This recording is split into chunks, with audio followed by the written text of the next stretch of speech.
Apocalypse के आने से पहले मैं तुम्हें 3 ऑप्शंस देने वाला हूं। तुम कौन सा चुनोगे?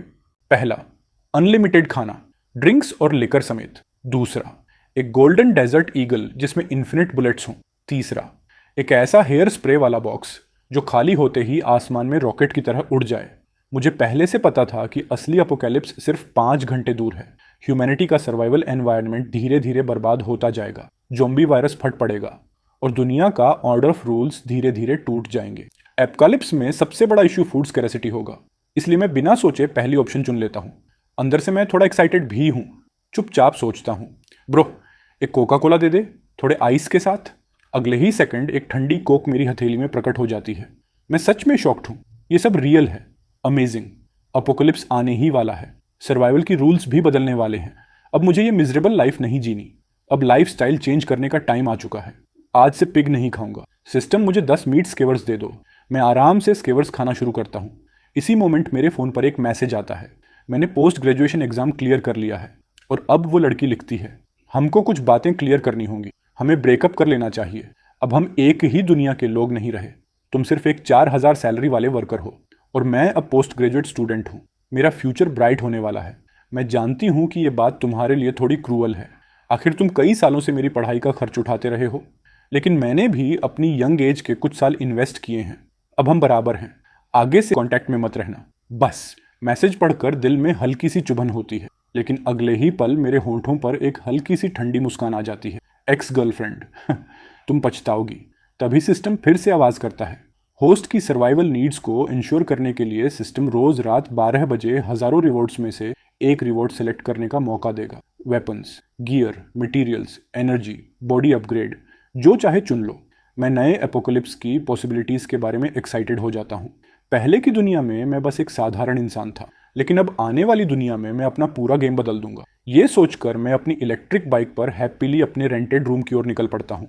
लिफ्ट का इंतजार करते करते मुझे पड़ोसन की आवाज़ सुनाई देती है, ओए वर्कर, दूर हटो, पसीने की बदबू आ रही है। मैं उधर देखता हूँ।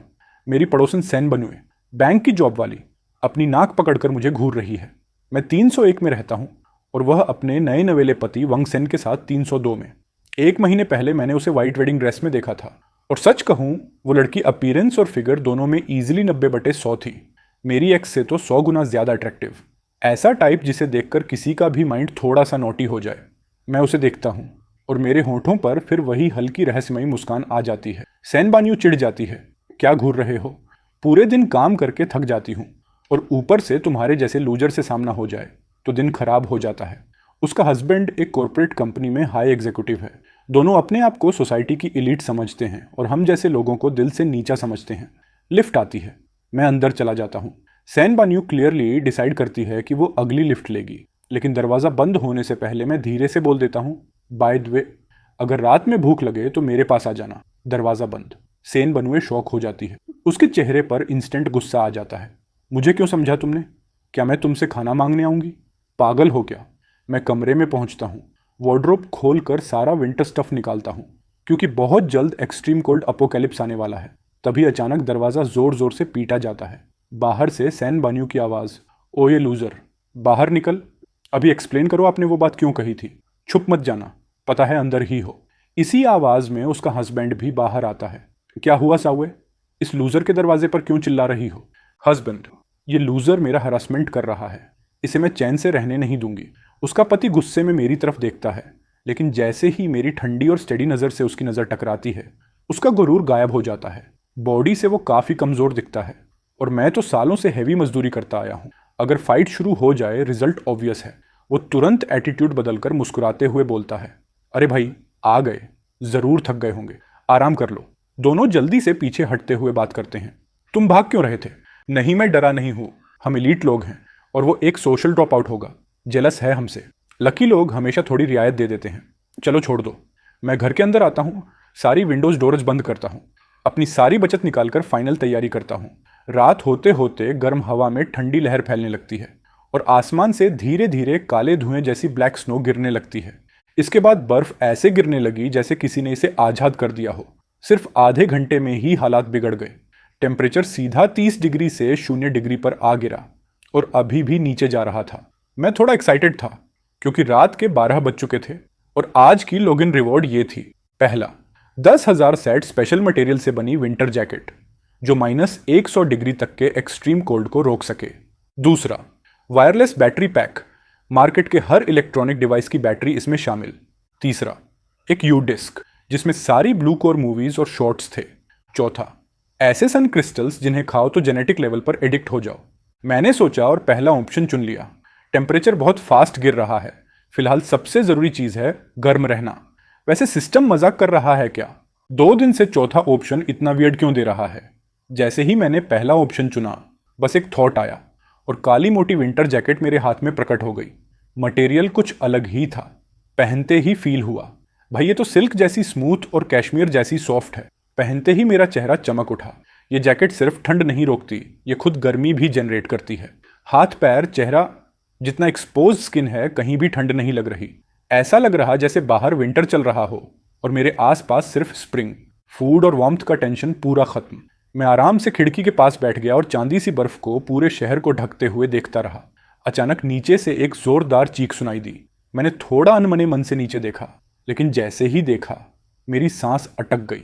एक लड़के के चेहरे पर अचानक दरारें पड़ने लगीं। एक्सपोज स्किन पूरी तरह क्रैक से भर गई। आसपास के लोग डरकर पीछे हट गए, पर आधे मिनट में ही वो लड़का आंखें फाड़कर जमीन पर गिर पड़ा और वहीं ठंड में जमकर मर गया। लोग चीखते हुए भागने लगे, लेकिन वो अकेला केस नहीं था। थोड़ी ही देर में कई लोगों के शरीर पर ऐसी ही दरारें दिखने लगीं। पूरा सोसाइटी क्योस में बदल गया। मैं ध्यान से ऑब्जर्व करने लगा। ये सब थोड़ी देर पहले बाहर बर्फ में खेल रहे थे। इसका मतलब ये बर्फ टॉक्सिक है। जिसकी स्किन पर ये टॉक्सिक ब्लड पड़ी, 5 मिनट में क्रैक्स और 30 सेकंड में डेथ। ये जहर कंटेजियस है या नहीं पता नहीं। मेरी सांस तेज हो गई। ये सच में बहुत डेंजरस है। कुछ ही देर में नीचे 10 से ज्यादा लोग मर चुके थे। मैंने फोन निकाला और न्यूज देखी। टॉक्सिक स्नो कन्फर्म्ड, ये हेडलाइन टॉप ट्रेंड्स में थी। हमारी सोसाइटी के ओनर ग्रुप में भी हाहाकार मच गया। किसी के पास मेडिसिन है? बच्चे को बचा लो। पानी, मिनरल वाटर, स्नैक्स चाहिए, मैं डबल प्राइस दूंगा। बाहर हालात बहुत खराब हैं, कोई हेल्प करो। समझदार लोग जान चुके थे कि ये कोई छोटा डिजास्टर नहीं है। सिर्फ 1 घंटे में बर्फ आधा मीटर ऊंची हो चुकी थी और रुकने का नाम नहीं ले रही थी। मैंने दरवाजे खिड़कियां चेक की ताकि जरा सी भी बर्फ अंदर ना आए और फिर आराम से सो गया। अगली सुबह 8 बजे उठा, खिड़की के पास गया और देखा तो मेरा मुंह खुला रह गया। कल जो बॉडीज दिख रही थीं, वो सब अब बर्फ के नीचे दब चुकी थीं। बर्फ की ऊंचाई अब पहली मंजिल को पार कर चुकी थी। टेम्परेचर गिरकर -30 डिग्री सेल्सियस हो चुका था। सौभाग्य से अभी स्नोफॉल रुकी हुई थी। जैसा सोचा था, पानी, बिजली, गैस सब बंद। ये टॉक्सिक स्नो अपने आप में खतरा थी, ऊपर से अब बिजली भी नहीं। इतने लो टेम्परेचर में लोग कैसे सरवाइव करेंगे? मुझे कोई टेंशन नहीं थी। मैं घर में बैठकर हॉटपॉट खा रहा था, हॉट ड्रिंक पी रहा था और ग्रुप चैट की हालत देख रहा था। पूरी रात पैनिक के बाद लोग शांत पड़ चुके थे। शायद खून के जहर ने असर किया हो। अब हेल्प मैसेजेस भी कम थे और कोई हेल्प करने वाला नहीं था। पूरा दिन मैं घर से बाहर नहीं निकला। रात 12 बजे नई रिवॉर्ड आ गई। चौथा ऑप्शन हमेशा की तरह वियर्ड था। दिल तो गोल्डन डेजर्ट ईगल पर आ गया, पर आखिर में मैंने दूसरा ऑप्शन चुन लिया। लगता है रिवॉर्ड्स रिपीट हो सकती हैं, तो घबराने की जरूरत नहीं। अगली बार गन फिर आई तो सिलेक्ट कर लूंगा। जैसे ही मैंने स्ट्रेंथ अपग्रेड ली, मुझे फील हुआ एक दमदार पावर बॉडी में उठी। मैंने सामने की वुडन स्टोन डाइनिंग टेबल पर मुक्का मारा और उसका कोना टूटकर बिखर गया। 0 pain, 0 damage, pure brute strength. अगले 3 दिन मैं घर में ही रहा। हैवी स्नोफॉल आती जाती रही। बर्फ ऑलमोस्ट मेरे बेड की हाइट तक जमा चुकी थी। मुझे फ्रेशली रोस्टेड गोल्डन चिकन भी रिवॉर्ड में मिला और एक टैलेंट एबिलिटी भी, every shot hits the target. तीसरी रिवॉर्ड में मैंने कांस्टेंट टेम्परेचर ओवन लिया। ये डिवाइस लोटस जैसा है, साइज में बस हथेली भर। इसे हल्की नीली रोशनी निकलती है। न बैटरी चाहिए न फ्यूल, एनर्जी इन्फिनिट। इसका इफेक्ट जहां रख दो वहां 3 मीटर रेडियस तक टेम्परेचर हमेशा 26 डिग्री सेल्सियस रहेगा। पर वॉलस के पार काम नहीं करता, लेकिन मेरे पास तो 10,000 हैं। कुछ भी घर में रखूंगा, पूरा घर गर्म हो जाएगा। मैं बस थोड़ा चुपचाप बैठा रह गया। ये चीजें मेरी थर्मल जैकेट को भी बेकार बना रही हैं। अचानक किसी ने नीचे मैसेज डाला कि गाइस, कोई नीचे अंडरग्राउंड पार्किंग में सप्लाई एक्सचेंज करने आए। सच बोलूं तो ये आइडिया काफी समझदारी वाला था। पार्किंग भले बाहर से कनेक्टेड है, लेकिन एंट्रेंस पर जितनी बर्फ जमी है उसे बाहर निकलना इम्पॉसिबल है। पर हर बिल्डिंग से इमरजेंसी सीढ़ियों से नीचे उतरकर पार्किंग तक पहुंचा जा सकता है। पूरे दिन घर में कैद रहना भी ठीक नहीं, तो मैंने सोचा थोड़ा घूम कर देखता हूं। अंडरग्राउंड पार्किंग में पहुंचते ही देखा पूरा एरिया भीड़ से भरा हुआ है। मैंने अंदाज़ा लगाया। पूरे रेजिडेंशियल कॉम्प्लेक्स में करीब 14 बिल्डिंग हैं, यानी करीब 2700 लोग, लेकिन यहाँ मुश्किल से 600 लोग मौजूद थे। मतलब सिर्फ 5 दिनों में इतनी बड़ी आबादी न जाने कहाँ गायब हो गई। मुझे नहीं लगता कि सब मर गए होंगे। बर्फ रात में शुरू हुई थी, ज़्यादातर लोग उसके कांटेक्ट में आए ही नहीं। शायद कई फैमिलीज के पास अभी भी खाना पीना स्टॉक में है और उन्हें ट्रेडिंग की ज़रूरत नहीं। कहीं पानी के बदले 30,000 mAh की पावर बैंक, कहीं सिगरेट के बदले इंस्टेंट नूडल्स। मैंने चारों ओर स्कैन किया। सबको सिर्फ 2 चीज़ें चाहिए, खाना और पानी। थोड़े लोग दवाइयाँ मांग रहे थे क्योंकि टेम्परेचर इतनी तेज़ी से गिरा है कि आधे लोग ठंड और फ्लू से बेहाल हैं। पानी की बोतलें भी जम गई हैं, पर गर्म पानी से पिघल तो जाएंगी। तभी मेरी नज़र हैंग सेन और सेनान्यू पर पड़ी।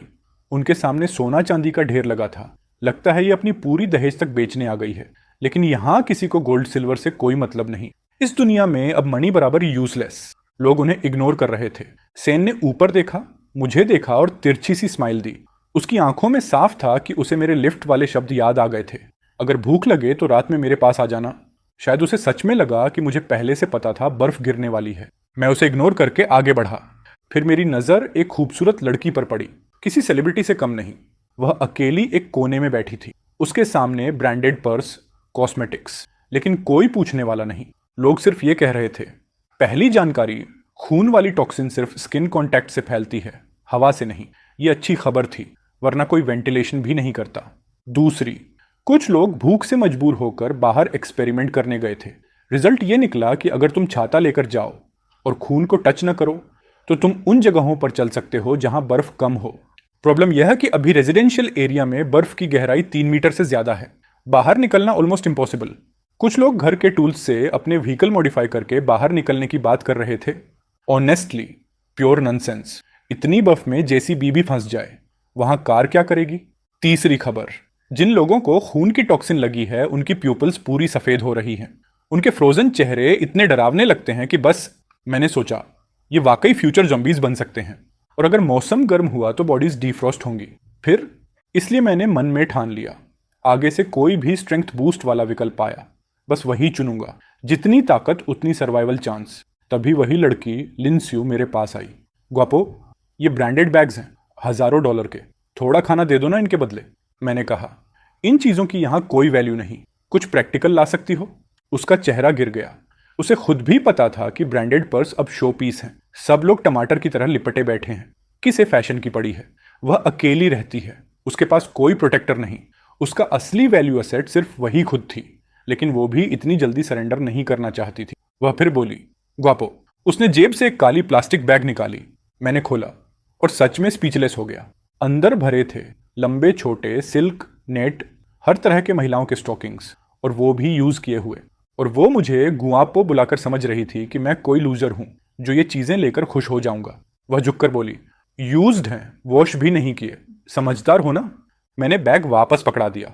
मुझे फालतू एक्सचेंज की जरूरत नहीं थी। मैं तो बड़े शिकार के लिए फिशिंग लाइन फेंक रहा था। मैंने जेब से एक ब्रेड बाहर निकाली और उसके सामने कहा, अगर सच में खाना है तो मेरे घर आ जाओ। हम दोनों एडल्ट हैं। समझ रही हो मैं क्या कह रहा हूं। वह वहीं खड़ी दांत भींचती रह गई। प्री अपोकैलिप्स वर्ल्ड में वह मेरे जैसे बंदे को घूरना भी पसंद न करती, पर अब उसके पास कोई और चारा नहीं। मेरे पास खाना था। मैं आगे बढ़ गया। करीब 2 मिनट घूमने के बाद अचानक इमरजेंसी एग्जिट का दरवाजा धड़ाम से खुला और वहां से 3 पहाड़ जैसे आदमी बाहर भागे। हर किसी के हाथ में किचन वाले बड़े चाकू। सैनब्याओ, जो इस पूरे गैंग का लीडर था, उसके चेहरे पर इतनी मोटी मोटी परतें थीं कि एक नज़र में ही लगता था कि यह बंदा हार्डकोर क्रिमिनल है। भाइयों, छीन लो। बोलते ही वो सबसे आगे दौड़ पड़ा और सबसे पास वाले स्टॉल पर टूट पड़ा। उस स्टॉल की मालकिन करीब 70 साल की बूढ़ी औरत थी। उसके पास सिर्फ एक डिब्बा था, बुजुर्गों वाला मिल्क पाउडर। यही उसकी आखिरी उम्मीद थी खाने के बदले में कुछ पाने की। लेकिन सनब्याओ ने बिना सोचे समझे वो डिब्बा छीन लिया। बूढ़ी ने उसका हाथ पकड़कर अपनी चीज वापस लेने की कोशिश की, लेकिन सनब्याओ की आंखों में ठंडापन चमका। उसने किचन वाला चाकू उठाया और बिना किसी दया के वार कर दिया। बूढ़ी वहीं धड़ाम से गिर पड़ी, बिल्कुल बेबस। ये आदमी लोगों को मार रहा है। किसी ने चिल्लाया और पल भर में सब लोग जान बचाने के लिए भागने लगे। मैं जरा भी नहीं डरा। आखिर मैं रोज चेक इन करके रिवॉर्ड्स लेता हूँ, और पिछले 2 दिन से मैंने फिजिकल स्ट्रेंथनिंग चुना हुआ है। ये तीनों लौंडे मेरे सामने कुछ नहीं है, लेकिन फिर भी मैं किसी और की लड़ाई में दखल देने नहीं वाला था। भीड़ के साथ साथ मैं भी डिस्को वाली तरफ धीरे धीरे चल ही रहा था कि तभी लगा कई दिनों बाद आखिरकार ऑर्डर टूट चुका है। जब बात सर्वाइवल पर आती है ना, तो इंसानियत का हर चमकता टुकड़ा मिट्टी में मिल जाता है। और आज की ये लूट, ये तो बस शुरुआत है केओस की। काय देख रहे हो? For me, snatch everything, move. सन ब्याओ की दहाड़ पर उसके 2 चमचे भी खून खराबे पर उतर आए। ये देखकर लिन्यू घबराकर अपनी बिल्डिंग की तरफ भागी। जमीन पर पड़ा उसका ब्रांडेड बैग भी उठाने का टाइम नहीं मिला, और वो ये तक नहीं देख पाई कि उसकी आईडी कार्ड भी गिर चुकी है। हंग सैनवे को घसीट कर भाग रहा था। पूरी भीड़ भगदड़ में थी। ये ओवरलव्ड कपल भी जल्द ही गिर पड़ा। पति सैन्यू डर के मारे कांप रहा था। टांगों में ताकत ही नहीं बची थी उठने की। वाइफ, जल्दी उठो। हैंग ने उसे उठाने की कोशिश की, लेकिन वो खुद भूखी थी और उठ ही नहीं पा रही थी। और दूर से सनब्याओ चाकू लेकर उनकी तरफ बढ़ रहा था। हंग ने तुरंत कहा, वाइफ रुको, I will bring someone for help. और ये बोलकर वो पीछे मुड़कर भी नहीं देखा और भाग गया। सैनबैन दंग थी। उसने कभी सोचा भी नहीं था कि उसका नया नया पति उसे यूं छोड़कर भाग जाएगा। सन ब्याओ उनकी तरफ दनदनाता हुआ आ रहा था और वो डर से रो पड़ी। मैंने आगे बढ़कर उसे उठाया। सान ब्याओ गुर्राया, ये मेरी शिकार है, ऐसे गायब नहीं हो सकती। मेरी मजबूत बाहें महसूस होते ही सैन्यू को एहसास हुआ कि उसकी जान मैंने बचाई है। वो दिल से बहुत ज्यादा शेखन थी। उधर सान ब्याओ और उसके साथी लगातार हमला जारी रखे हुए थे। जब पूरा अंडरग्राउंड पार्किंग खाली हो गया, तभी तीनों ने मारकाट बंद की। फिर उनके 2 साथी पार्किंग में इधर उधर घूमकर चीजें उठाने लगे। लोगों ने डर के मारे सब छोड़ दिया था और इन्हें भर भर कर खाना मिल गया। सान ब्याओ बोला, ये खाना तो कुछ दिन निकाल देगा, लेकिन आगे मुश्किल होगा। लोग अब अपने दरवाजे बंद रखेंगे। अगर दोबारा खाना चाहिए तो मजबूरन दरवाजे तोड़ने पड़ेंगे।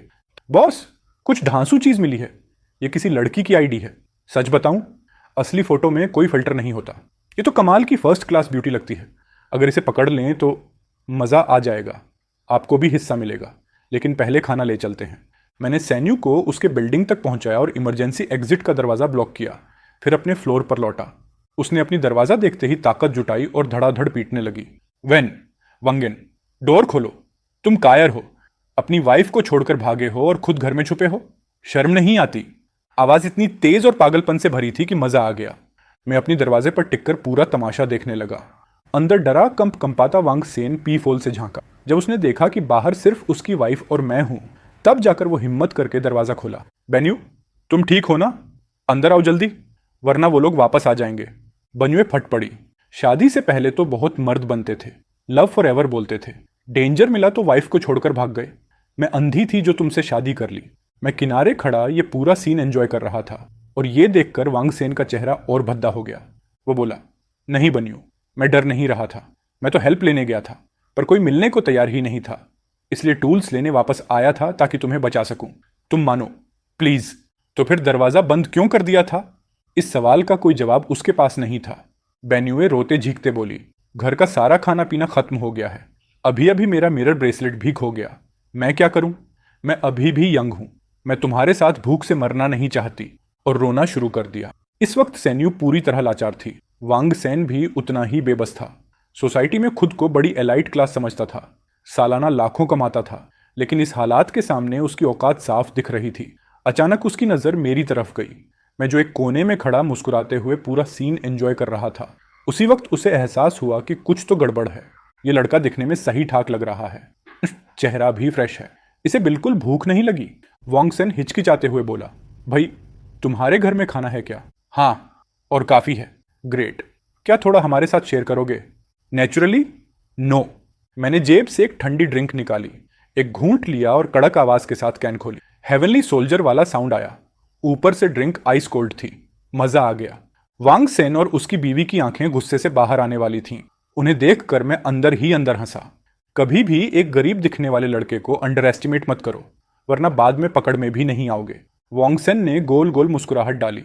हम पड़ोसी हैं, जैसा कहते हैं, near by neighbour is better than far away relative.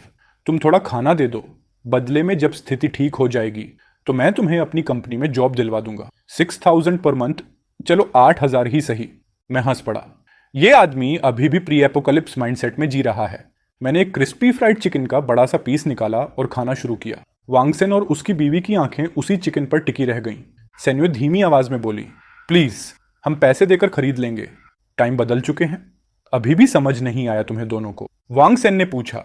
तो फिर क्या चाहिए तुम्हें? किस बात पर तुम खाना शेयर करोगे? मैंने आंखें थोड़ी सिकोड़ कर सैन्यू को देखा और हल्की मुस्कान दी। सिंपल है, मेरा घर पिछले कुछ दिनों से थोड़ा मैसी है। मुझे एक औरत चाहिए जो साफ सफाई कर दे। तुम्हारी पत्नी मेरी मेड बन सकती है।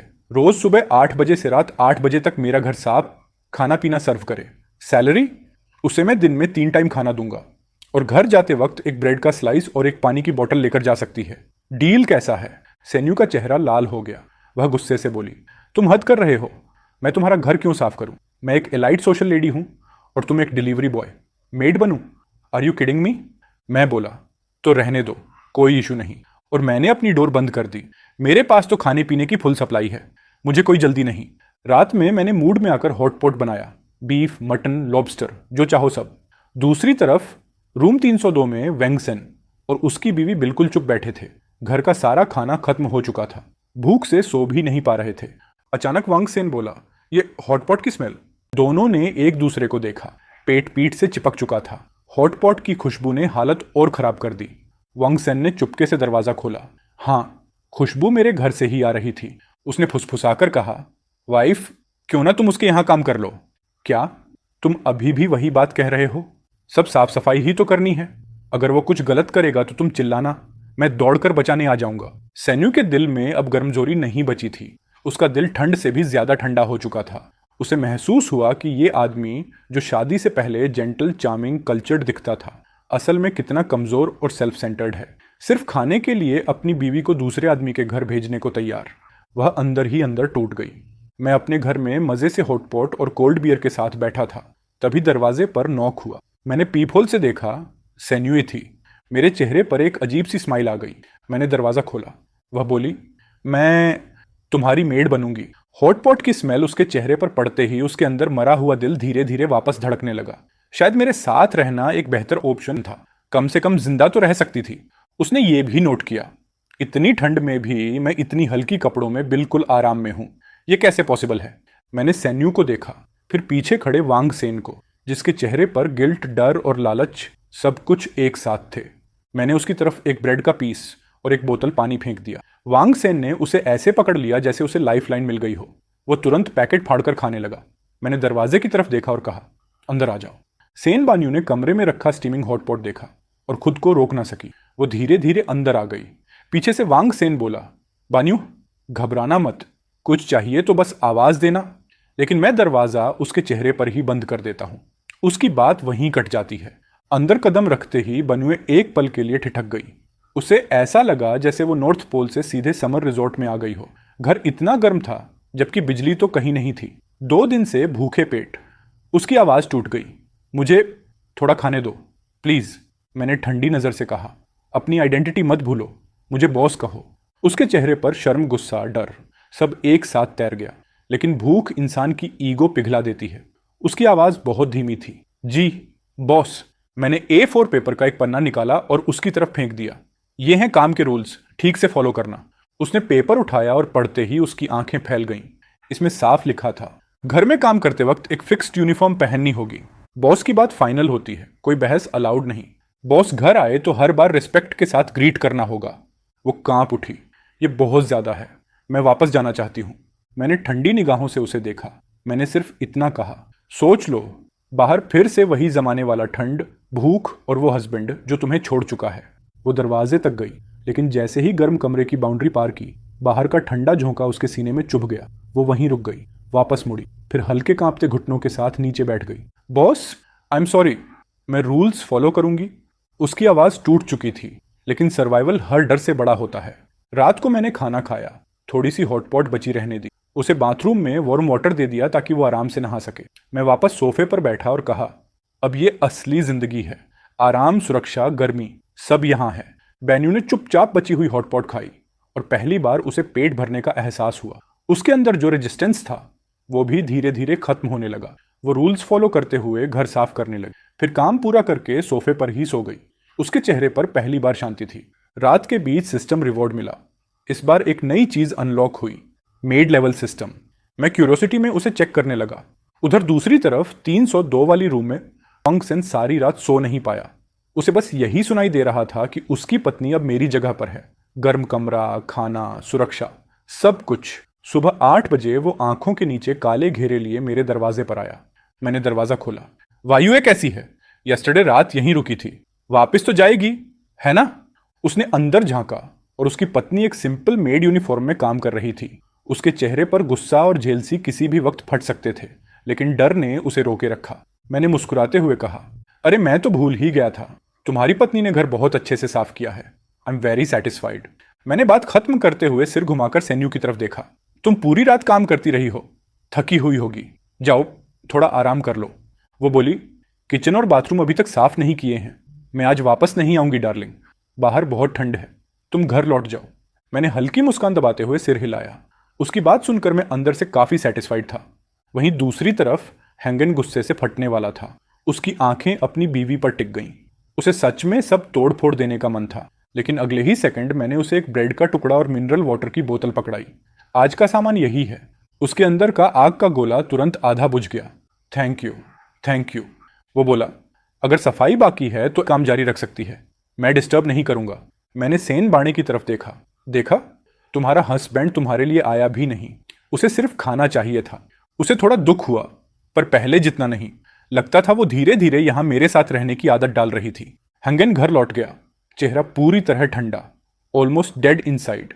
सेनवे का अब भी का बिहेवियर साफ बता रहा था कि वो अब मेरे कंट्रोल में आ चुकी है, और यही बात उसके अंदर आग जलाने लगी। तुम वहीं जाना चाहती थी, सही? उसने दांत पीसते हुए सोचा। नहीं, मुझे उसकी सारी फूड सप्लाई हथियानी पड़ेगी। इमरजेंसी स्टेयरकेस पर बिल्डिंग के बचे हुए कुछ लोग इकट्ठा हुए। हंगन का दिल ठंडा पड़ गया। पूरे बिल्डिंग में मुश्किल से 100 लोग बचे थे, बाकी सब ठंड, भूख या झड़ से मर चुके थे। एक आदमी बोला, स्थिति बहुत खराब है, हमें मिलकर काम करना चाहिए। कल हम सब अंडरग्राउंड पार्किंग में ट्रेडिंग करने गए थे, लेकिन फूड अलायंस ने हमला करके सब लूट लिया। अब कोई नीचे जाने की हिम्मत नहीं कर रहा। ऐसे में जिंदगी और मुश्किल होगी। मेरी राय है, उसने कहा, जो परिवार बचे हैं वो एक अलायंस बना लें, रिसोर्सेज शेयर करें और मिलकर इस क्राइसिस का सामना करें। भीड़ में से किसी ने चिल्लाया, बातें मत करो, सब भूखे मर रहे हैं, तुमसे रिसोर्सेज शेयर क्यों करें? एक और आदमी बोला, हर परिवार से एक जवान आदमी प्रोटेक्शन टीम में भेजो। हम पहली मंजिल के 101 से शुरू करके हर दरवाजे पर सप्लाईज के लिए सर्च करेंगे। जहां घर में कोई जिंदा ना मिले वहां से सारा सामान ले लेंगे। फूड अलायंस लोगों को मारती है तो हम चुप नहीं बैठ सकते।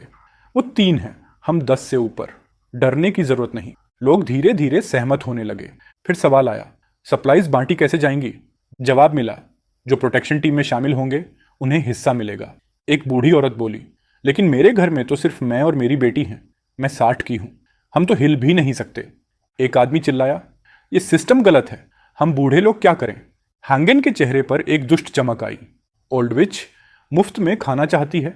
लेकिन वो बोल पाता उससे पहले एक मध्यम उम्र का आदमी फट पड़ा, मुझे परवाह नहीं तुम जियो या मरो, वही होगा जो वानसन कह रहा है। जो काम करेगा वही खाएगा। जो जीना चाहता है उसे ओबे करना होगा, जो नहीं मानेगा कॉन्सिक्वेंसेस झेलेगा। हंगेन ने मन ही मन इस बात का समर्थन किया, लेकिन भीड़ अचानक चीखने लगी। मध्यम उम्र के आदमी का चेहरा काला पड़ गया। उसने तुरंत उस औरत का सिर पकड़कर दीवार पर दे मारा। बार बार खून हर तरफ फैल गया। सर्वाइवल का दबाव अब पूरी तरह जानवरपन बन चुका था। वो आदमी उस औरत को वहीं पीट पीट कर खत्म कर देता है। ये देखकर बाकी सब भी डर के मारे जम जाते हैं। करीब दर्जन भर मर्द एक दूसरे को ऐसे देखते हैं जैसे किसी इनविजिबल लॉक को खोल दिया गया हो। बेकार लोगों को बाहर निकालो, काम के लोग रहेंगे, जो नहीं मानेंगे हटाओ यहां से। हंगेन स्तब्ध था। उसकी प्लानिंग थी, प्रोटेक्शन टीम बन जाए तो वो मुझे धमकाकर खाना ले लेगा और अपनी पत्नी को बचा लेगा। लेकिन उसने इंसानों की असली बुराई को अंडर एस्टिमेट कर दिया था। उसके जैसा डरपोक आदमी वहां रह भी नहीं सकता था। वो लड़खड़ाता हुआ अपनी फ्लैट की ओर भागा। घर लौटकर सैन्यू ने पूछा, मालिक बाहर लड़ाई हो रही है, क्या हुआ? मैंने ठंडे सुर में कहा, मुझे फर्क नहीं पड़ता, जो करना है करो, बाकी चीजों के बारे में सोचने की जरूरत नहीं। कॉम्प्लेक्स के हर ब्लॉक में इसी तरह की साफ सफाई या कहीं खून खराबा शुरू हो चुका था। हर जगह मर्द एकजुट होकर डोर टू डोर खाने की तलाश में निकल पड़े थे। बिल्डिंग 3 के रूम 403 में रहती थी लिंगसू, एक अकेली रहने वाली लाइव स्ट्रीमर। उसने ढेरों स्नैक्स जमा किए थे, इसलिए अब तक बची हुई थी। लेकिन अपोक्लिप्स किसी का इंतजार नहीं करता। 20 मर्दों का एक छोटा गैंग उसके दरवाजे पर दस्तक दे रहा था, और इसके बाद क्या होगा ये तो साफ दिख रहा था। पीप होल से लिंगवे ने साफ देख लिया कि 401 की डोर तोड़ दी गई है। बगल से आने वाली चीखें उसे अंदर तक हिला देती हैं। उसका पूरा शरीर डर से कांपने लगता है। लिंगवे जानती है कि वो उस औरत से भी ज्यादा ब्यूटीफुल है, और अगर ये लोग उसे देख लें तो हाल और भी बुरा हो सकता। अचानक उसे वो आदमी याद आता है जिससे वो कल अंडरग्राउंड पार्किंग में मिली थी। उसने कहा था कि वो ब्लॉक 301 में रहता है। उसे किसी भी तरह उससे हेल्प लेनी ही होगी। बाहर पूरा माहौल केओस में बदल चुका है। जल्दी ही उसकी डोर पर भी नॉक होने वाला है।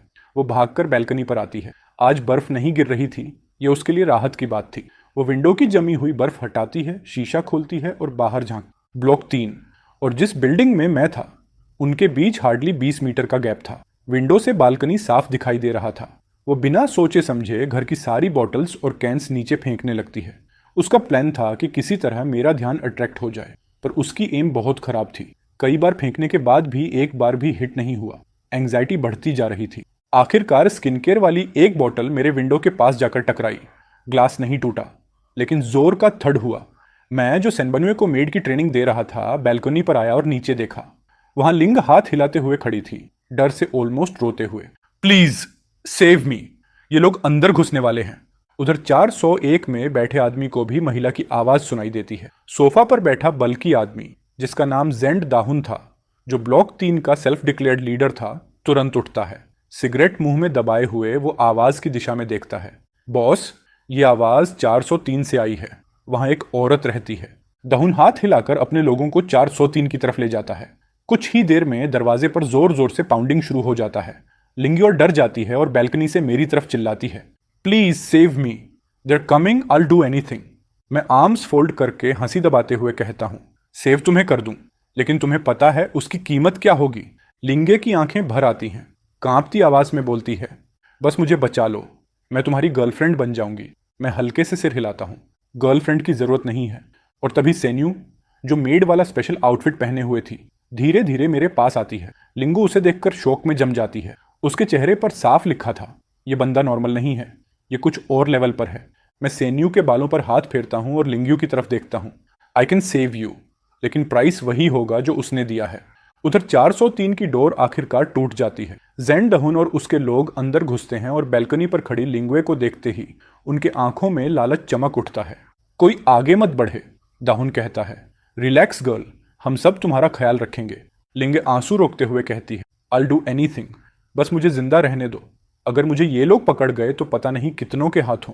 लेकिन तभी दाहुन की नजर दूसरी तरफ जाती है। सामने वाली बिल्डिंग की विंडो में मैं खड़ा था और अगले ही सेकंड मैं विंडो से कूद चुका था।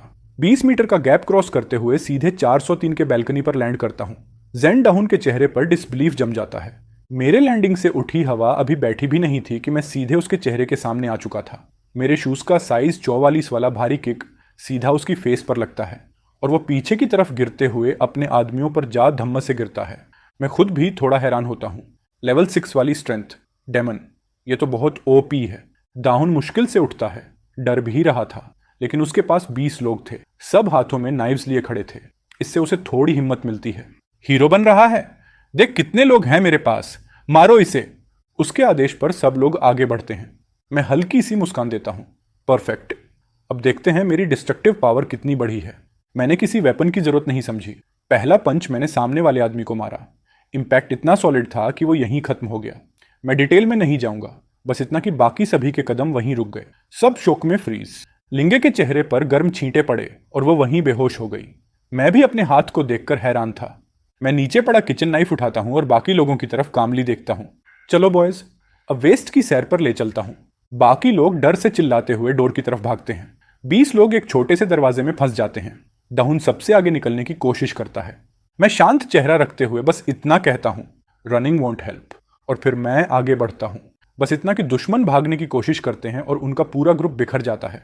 कुछ ही देर में 403 का कमरा एक वॉरजोन की तरह बिखर चुका था और माहौल पूरी तरह शांत। आधी ही पॉपुलेशन बच पाई थी। मैं 403 से बाहर निकला। पूरा हॉलवे खाली था, तो मैंने वो टूटा फूटा किचन नाइफ फेंक दिया। 401 का दरवाजा पूरा खुला पड़ा था। अंदर वो औरत जो मरने ही वाली थी, घिसटते हुए दरवाजे तक पहुंचने की कोशिश कर रही थी।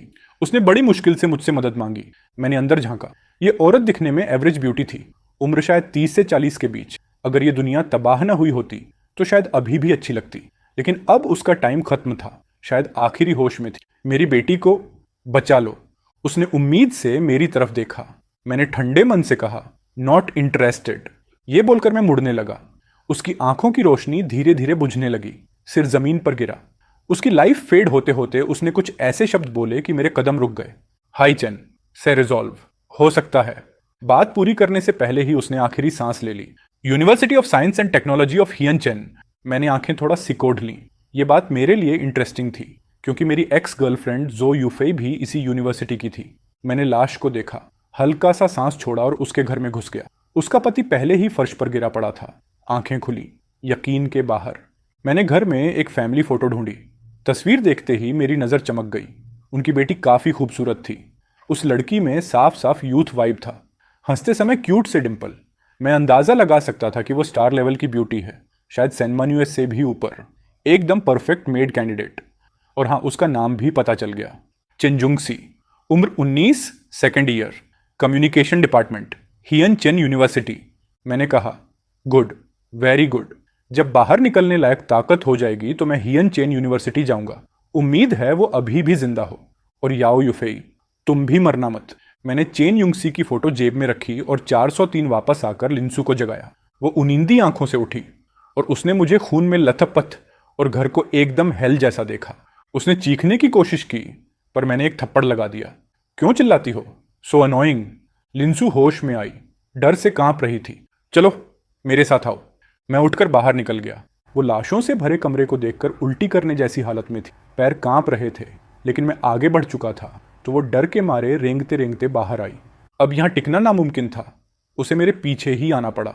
मैं इस बार खिड़की नहीं कूदा, आराम से सीढ़ियाँ उतर रहा था क्योंकि प्लान था कि वापस अंडरग्राउंड पार्किंग जाना है। लिंजू नीचे आई और उसने 401 की महिला की लाश भी देखी। उसे थोड़ा दुख हुआ। इस तबाह दुनिया में औरत की किस्मत दो ही चीज होती है, या तो किसी स्ट्रांग आदमी की प्रोटेक्शन या फिर कई मर्दों द्वारा शिकार बनना। इसके अलावा कोई तीसरा रास्ता नहीं। डिग्निटी, मोरलिटी, प्योरिटी, ये सब पावर के सामने जीरो है।